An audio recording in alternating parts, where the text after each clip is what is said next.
The broadcast is now starting. All attendees are in listen-only mode. Hi everyone, and welcome to today's webinar on Clean Air Act compliance. My name is Sasha and I will be your moderator for today. Before we get started, I just want to give you a brief overview on what today's webinar is going to entail, as well as a short introduction for our speaker today. Today's webinar will start with a slideshow presentation by our in-house expert, Rick Foote. This webinar will educate attendees on the regulations surrounding the Clean Air Act and how to remain in compliance with them. Attendees will learn which regulations apply to their institution, how to meet recording and reporting requirements, and tactics for keeping compliant with all necessary regulations. At the end of this webinar, there will be an open Q&A. Rick, do you want to switch to the slide about how to communicate with us?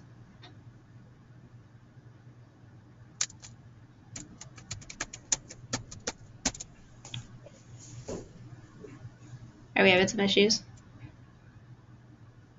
Yes.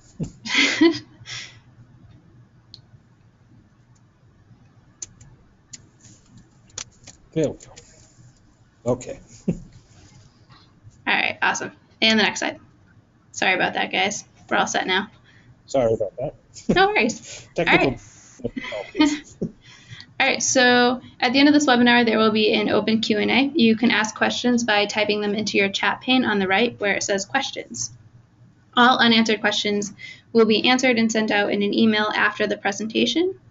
In addition to the questions, all attendees will receive a recording of the presentation and a copy of the deck used today. So again, if you guys have questions throughout the presentation, you can just type them in. No need to raise your hand or anything like that. If you have a question that wasn't answered, we'll answer it at via email after the webinar. So today's speaker, Rick Foote, is the Industrial Consulting Services Manager at Triumvirate Environmental.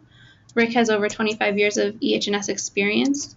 He is an OSHA 501 instructor and has spoken at many conferences, including ASSE Regional Conference and Northern New England Safety and Health Conference. So with that, I'm going to turn it over to you, Rick.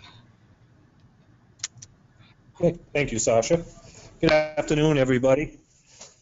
Today, as Sasha mentioned, we're going to go over the Clean Air Act and hopefully how it affects you and your facilities. Of course, as probably most of you know, this is a very, very complex regulation, and obviously we can't get into a lot of detail here, but hopefully you'll be able to take away from it some ideas to go back to your facilities and take a look to see if you are actually compliant or not. So what we'd like to do is start with a survey question that should be on your screen, which is, do you think your organization is Clean Air Act compliant?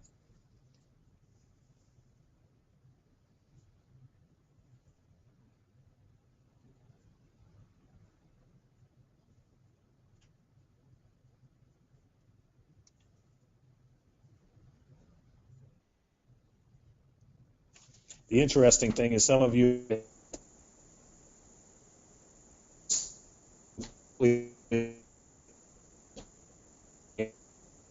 but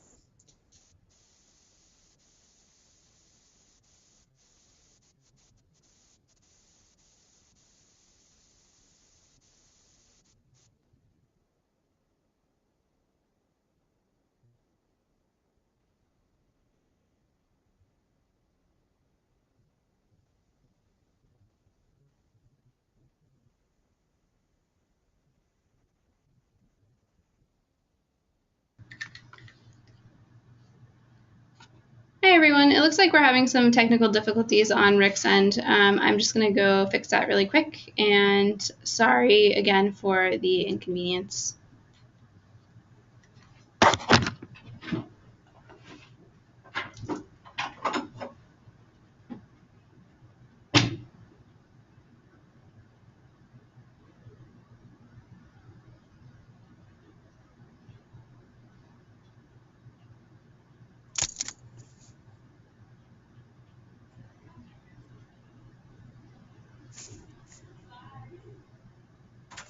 I think your internet went down. it just said your network has been reestablished. Okay, so I muted my line.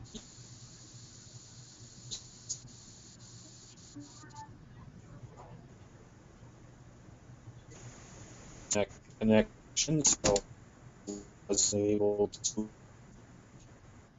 actually talk to you. You can hear me. So with that said, we'll move. What I'd like to start with here is just an overview. I'd like to start with the Clean Air Act regulation. And again, this is just a very brief overview of the regulation. So again, most of you may be aware of this, but the Clean Air Act's been around for a long time.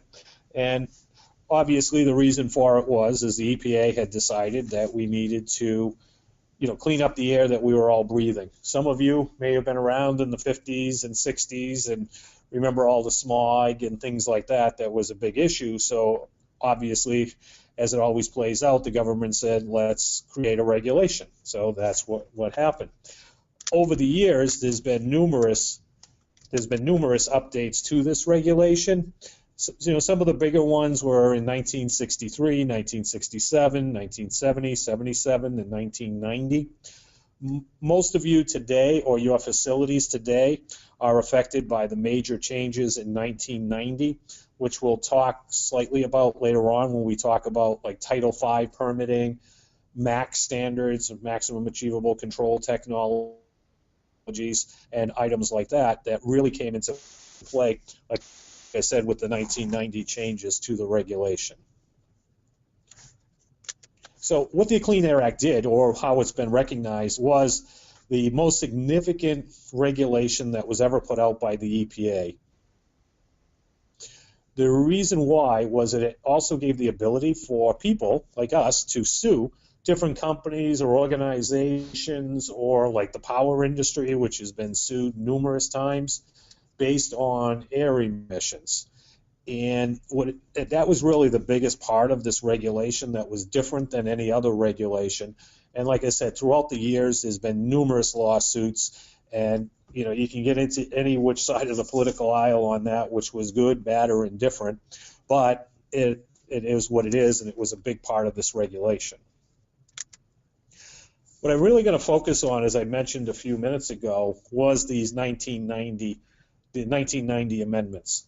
And what it did is it really did come up with new words like non-attainment areas. What a non-attainment area is basically says that in an area where air quality is not as good as it should be. And if most of you are on the East Coast, guess what? Most of us on the East Coast are in non-attainment. And we blame those of you that are in the Midwest or in the West for that. We say that the winds just blow everything from you guys to us, so that makes us out of whack. Well, there's maybe some truths to that, but it's also we created our own problems with industries and everything else that we have on the East Coast too. It also came up with extensive new requirements for vehicles and fuels, which we're all happy about, right? That our cars are actually more efficient and we get better gas mileage out of them. And also the fuels that we use, which some people agree with or don't agree with, like the E85 gases, or that we're now putting ethanol in our gasoline, is also part of the 1990 rules. Just to, on that note, we are really only focusing on stationary sources during this webinar. I am really not going to get into any of the mobile regulations, which include in some states ride-share programs or other items like that. As I said, we just don't have the time for that.